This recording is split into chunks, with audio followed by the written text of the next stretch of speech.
संघर्ष तो श्री राम और श्री कृष्ण जी को भी करना पड़ा था। आगे बढ़ने से पहले आप सभी भक्तों से विनती ही कि इन कथाओं को संपूर्ण सुना करें। हम पूरी कोशिश करते हैं कि आप तक संपूर्ण कथा पहुंचे, और वो भी सही प्रमाणों के साथ। और अगर आपको ये अच्छी लगे तो अपने कमेंट से हमें प्रोत्साहित करें। अगर आप चैनल पर नए हैं तो इसे सब्सक्राइब करना ना भूलें। चलिए आगे बढ़ते हैं। एक बार एक किसान परमात्मा से बड़ा नाराज हो गया। कभी बाढ़ आ जाए, कभी सूखा पड़ जाए, कभी धूप बहुत तेज हो जाए तो कभी ओले पड़ जाए। हर बार कुछ ना कुछ कारण से उसकी फसल थोड़ी खराब हो जाए।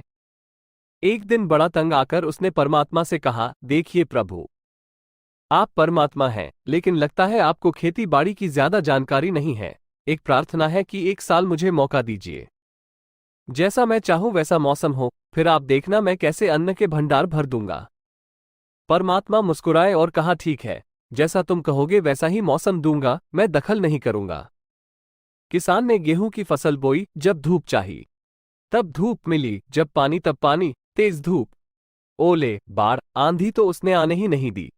समय के साथ फसल बढ़ी और किसान की खुशी भी, क्योंकि ऐसी फसल तो आज तक नहीं हुई थी। किसान ने मन ही मन सोचा, अब पता चलेगा परमात्मा को कि फसल कैसे करते हैं। बेकार ही इतने बरस हम किसानों को परेशान करते रहे। फसल काटने का समय भी आया।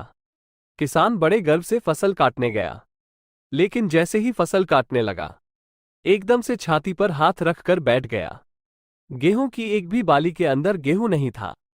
सारी बालियां अंदर से खाली थी। बड़ा दुखी होकर उसने परमात्मा से कहा, प्रभु ये क्या हुआ? तब परमात्मा बोले, ये तो होना ही था, तुमने पौधों को संघर्ष का जरा सा भी मौका नहीं दिया। ना तेज धूप में उनको तपने दिया, ना आंधी ओलों से जूझने दिया।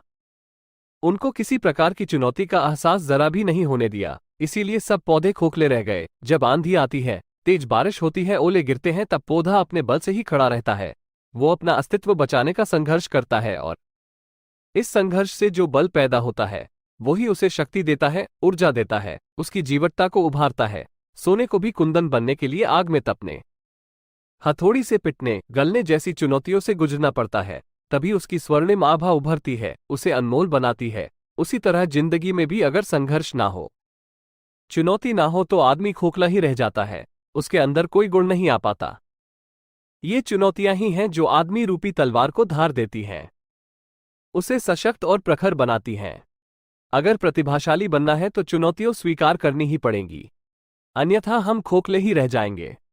अगर जिंदगी में प्रखर बनना है, प्रतिभाशाली बनना है, तो संघर्ष और चुनौतियां का सामना तो करना ही पड़ेगा।